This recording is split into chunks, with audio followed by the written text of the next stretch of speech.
karena kami juga terhubung dengan Romo Adi Prasojo yang merupakan Sekjen Keuskupan Agung Jakarta. Selamat malam Romo Adi. Selamat malam waktu Indonesia. Romo Adi, apakah mendengar suara saya?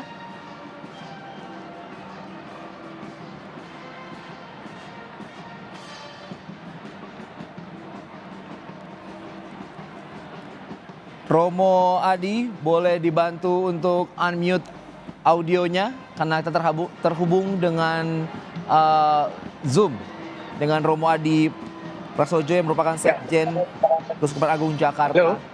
Selamat malam waktu Indonesia, Romo. Halo, selamat malam, selamat sore. Baik. Bagaimana kondisi di sana yang Anda pantau terkait Paus Leo ke-14 yang memberi pesan perdamaian? Kebetulan kami tadi sudah di lapangan menunggu, tiba-tiba asap putih sudah keluar. Saya kira ini seperti yang diramalkan Kardinal Suarez bahwa konklaf akan berlangsung cepat. Dan meskipun Paus Leo bukan termasuk calon favorit, tapi kami juga ini menjadi calon yang di dalam sakunya Paus Fransiskus. Beliau juga termasuk progresif dan menarik. Beliau mengambil nama Paus Leo ke-14. Kita tahu Paus Leo ke-13 pada awal abad ini membuat dokumen yang sangat fundamental bagi gereja, khususnya gereja di dalam dunia, yaitu Rerum Novarum. Disitulah pertama kali dalam sosial gereja di gereja. Jadi kita bisa berharap, punya harapan banyak pada Paus Leo ke-14 ini untuk meneruskan keadilan gereja, terutama bagi mereka yang miskin, para pengungsi, mereka yang tersingkirkan dalam masyarakat, dan sebagainya. Romo, tadi dalam sambutan awal dan juga pesan perdamaian yang disampaikan oleh Paus Leo, ada istilah-istilah La Pace yang berarti perdamaian untuk dunia. Bisa dijelaskan lebih spesifik lagi, apa makna tersirat yang ingin disampaikan oleh Paus Leo? Beliau menyadari betapa pentingnya di dunia saat ini figur kebapaan bagi seluruh umat manusia. Dan figur itu diusahakan melalui perdamaian. Kalau kita lihat logo beliau sebagai uskup sangat menarik. Semua satu di dalam Tuhan. Semoga ini juga akan diupayakan oleh Paus Leo ke-14 supaya dunia sungguh bersatu mengusahakan bonum communis, kebaikan bersama. Kebaikan seluruh umat manusia, kebaikan seluruh hidup, kebaikan seluruh alam semesta.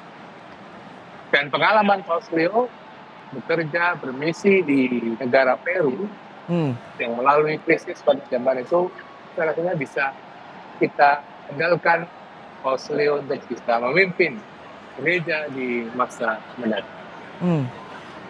Tadi kita sempat juga saya mengartikan sedikit-sedikit terkait gereja sebagai jembatan untuk masyarakat dunia. Hal tersebut apa yang bisa disampaikan oleh Romo? Melanjutkan apa yang dilakukan oleh Paus Fransiskus, menjadi jembatan antar negara, antar manusia, antar pribadi, agar perdamaian dunia semakin terwujud. Dan itu rupanya juga menjadi semangat besar. Karena kalau boleh dikategorikan, Paus Leo ini termasuk Paus yang memiliki semangat terbuka, semangat moderat, liberal, juga mungkin bisa dikatakan cukup progresif. Dan rasanya dunia saat ini sangat membutuhkan figur sebagai beliau, figur beliau satu dan dunia. Romo, kita boleh bercerita beberapa hari sebelum akhirnya Paus Leo ini muncul di depan publik bahwa Romo Adi bersama rombongan Keuskupan Agung Jakarta tiba di Vatikan. Adakah cerita-cerita menarik sendiri terkait jelang-jelang sidang konklav kemarin? Boleh cerita, Romo? Ya, kami mendampingi Bapak Kardinal persiapan sampai masuk ke Santa Marta, Mhm. lanjutkan proses transportasi. Hmm. Itu dia sudah mengatakan, ayo kita tidak salah mengalah kita kembali ke belakang. Hmm. Rupanya di balik keyakinan itu apa yang terjadi sekarang ini ternyata bisa dijelaskan bahwa proses ini akan cepat dan itu mungkin disebabkan oleh konsensus para kardinal, lalu juga kemudian teknologi sekarang sehingga para kardinal bisa mengenal sesama kardinal satu sama lain lebih baik, lebih Hmm. dekat, dan puji Tuhan bahwa Roh Kudus telah memberikan Paus yang baru, Paus Leo ke-14 bagi gereja dan bagi dunia. Hmm. Romo, kita bertanya mengenai tugas Paus yang baru terpilih, yaitu Paus Leo ke-14 ini amat sangat cukup berat, di mana dinamika geopolitik di dunia ini tarik-menarik antara Barat dan Timur. Eh, Apa yang bisa ataupun kira-kira kegiatan yang nantinya awal-awal yang akan dilakukan oleh Paus Leo ke-14 ini? Kita belum tahu semua, kita menunggu dengan penuh harapan tindakan kebijakan yang akan diluncurkan oleh Paus Leo ke-14. Tapi kita boleh yakin dari pengalaman beliau sebagai uskup Gila, memimpin satu distri departemen penting dan memimpin para uskup dari Amerika Latin. Pengalaman beliau di Peru, beliau saya kira sangat pasif dalam membaca analisa sosial, ekonomi dan politik. Beliau paham betul krisis dunia macam apa yang sedang berlangsung saat ini. Dan justru itulah kita membutuhkan gembala, membutuhkan bapak, membutuhkan figur bapak yang bisa merangkul semua umat manusia di atas segala perbedaan, di atas segala agama, di atas segala bangsa, nasionalisme, tapi untuk kepentingan sebagai bangsa manusia. Romo, kita tahu bahwa selama jelang sidang konklav ini banyak kandidat-kandidat yang diglorifikasikan seperti itu. Salah satunya dari kawasan Asia Tenggara itu dari Filipina seperti itu. Dan justru yang terpilih adalah dari yang tidak menjadi kandidat yang digembar-gemborkan di sosial media. Tanggapan ataupun respon dari Romo sendiri seperti apa?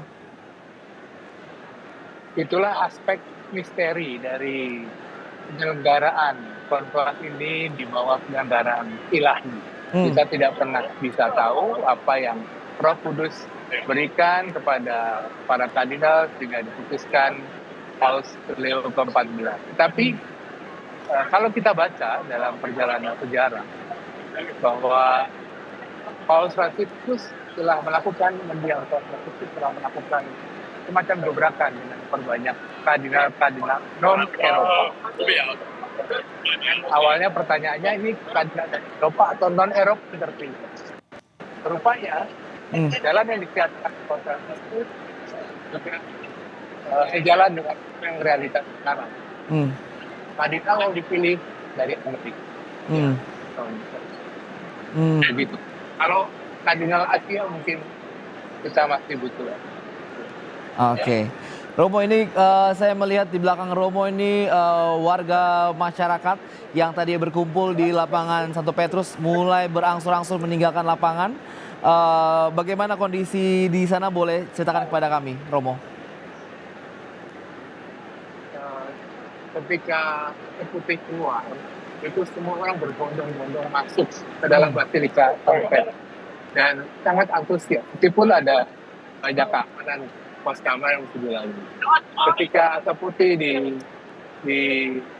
kita lihat, kemudian ada parade dari pasukan Swiss Guard, kemudian parade dari pasukan Italia. Jadi ada selebrasi kegembiraan yang ditampilkan sebelum Paus yang baru akhirnya muncul di balkon utama Vatikan. Dan sekarang setelah Paus yang baru muncul dan menyampaikan pesannya kepada dunia. Sekarang mulai banyak orang berbondong-bondong untuk meninggalkan lapangan Basilika Santo Petrus. Sementara itu kalau boleh diinformasikankah kepada kami apa kegiatan Paus yang baru, Paus Leo ke-14 bersama dengan kardinal-kardinal yang lain ketika sudah selesai sidang konklave di dalam Vatikan? Tentu kita tidak ada yang tahu karena tidak di lokasi bersama dengan mereka ya. Tapi biasanya menurut tradisi pasti akan ada persiapan misa instalasi Paus yang baru. Kemungkinan besar akan dilakukan besok pagi dalam rangka persiapan itu untuk semacam instalasi Paus yang baru besok. Oke, berarti sehabis ini yang sedang berlangsung para kardinal dan juga Paus Leo ke-14 yang baru terpilih ini, mereka sedang berdialog dan juga mempersiapkan misa pertama seperti itu ya, Romo? Bisa jadi. Iya. Tapi kita semua bergembira, puji Tuhan, karena Roh Kudus telah memilihkan Paus yang baru untuk gereja dan dunia. Oke, dan Romo, kita mau bertanya terkait sosok dari Paus Leo ini, bahwa ini merupakan Paus di umur ke-69 tahun, cukup muda, Romo. Apa yang bisa menjadi sorotan kita? Yang menarik juga bahwa Paus Leo ke-13 itu termasuk dalam salah satu dari 4 paus yang mengalami masa kepausan cukup lama. Selain Yohanes Paulus II, lalu paus sebelumnya, Paus Leo 13 ini masa kepemimpinannya cukup lama. Mungkin juga akan diemban juga oleh Paus Leo ke-14 karena usia beliau masih muda, usia 69 tahun. Kita tidak tahu bagaimana nanti Roh Kudus bekerja di dalam ini. Oke, singkat Romo, tadi Romo sempat menjelaskan bahwa akan ada misa pertama yang akan dipimpin langsung oleh Paus Leo ke-14 ini. Ini misa ini terbuka atau tertutup atau dilakukan di mana?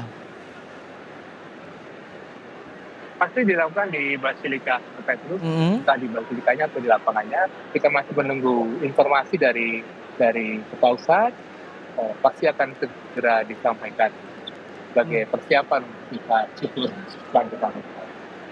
Oke, kalau berkaca dari sidang konklave dan juga hasil sidang dan serta paus yang baru terpilih juga akan pasti mengadakan misa pertama. Apa atensi ataupun pesan-pesan yang biasanya disampaikan ataupun ada mungkin tradisi-tradisi yang dilakukan? Pasti Paus akan menyampaikan pesan kepada gereja dan dunia pada khotbah dan juga pada berkatnya nanti. Kita nantikan saja bersama apa yang menjadi pesan beliau. Baik, Romo boleh kembali disampaikan secara terperinci dan juga spesifik isi pesan dari ataupun sambutan yang disampaikan oleh Paus Leo ke-14 tadi. Paus Leo ke-14 mengajak agar kita mohon karunia Roh Kudus bagi gereja dan bagi dunia. Semua dari umat Kristiani dipanggil untuk menjadi pembawa damai, bersatu membawa damai, berusaha untuk menjadi jembatan di mana segala sekat diatasi, segala tembok diruntuhkan untuk menyatukan dunia demi kesejahteraan bersama, demi bonum commun. Kurang lebih itu.